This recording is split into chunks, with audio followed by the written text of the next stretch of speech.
At yun na nga mga kabistag. Sa tuwing nasa kalsada na ako, hindi nawawala ang mga pasaway na riders na makasabay o makasalubong ko. Marami pa rin ang hindi natututo o talaga lamang matitigas ang ulo.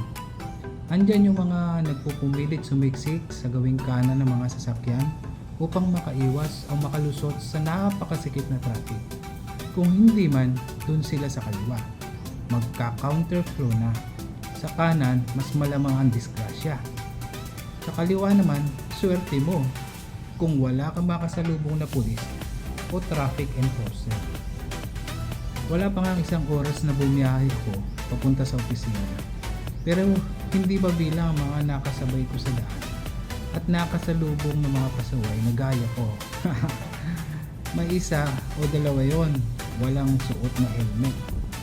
Alam natin kung gaano kahalaga ang bagay na yon sa ating kaligtasan habang nasa kalsada. Feeling swerte din siguro siya na walang nakasita sa kanyang enforcer. Yung isa talagang nakatsinelas pa ha. Tila pinagyayawang pa nga yung mamahaling habayanas na suot niya. Ito namang isa, may kausap pa sa cellphone niya habang bumabaybay ng tulay. Naku, bawal na bawal yan sa Anti-Distracted Driving Act. May multa yan kapag nahuli at mas malaking disgrasya kapag naaksidente ka. Hindi ko napigilang sundan at pinilit na tabihan yung isang ito. At sabay, "Boss, wala kaya tang plaka?" Aba, tinawanan lang ako at sinabing, "Wala pa boss eh." Sabi ko na lang, "Sige, ingat ka, baka mahuli ka dyan sa unahan." Marami ako nakita gumagamit ng MDL o yung mini driving light, yung ekstrang ilaw, yung tinatawag nilang auxiliary light. Ang hindi ko maintindihan, parang ginawa nilang pampag-aara lamang ng kanilang motor yung MDL.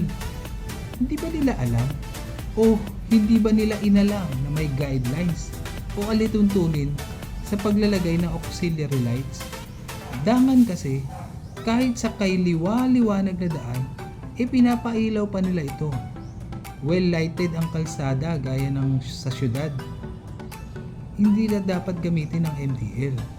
Ang MDL ay para lamang dagdag na liwanag sa madidilim na daan o kung may masamang panahon na nakakabawas ng visibility gaya ng malakas na ulan o fog. Ang MDL ay kinakailangang may sariling switch na hindi konektado sa headlight ng motor. Hindi rin ito dapat gamiting pamalit sa headlight. Talaga naman yung iba sobrang pasaway.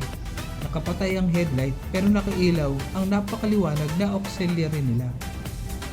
Maging responsable sana tayo sa daan at sa mga bagay na ikinakabit natin sa ating mga sasakyan.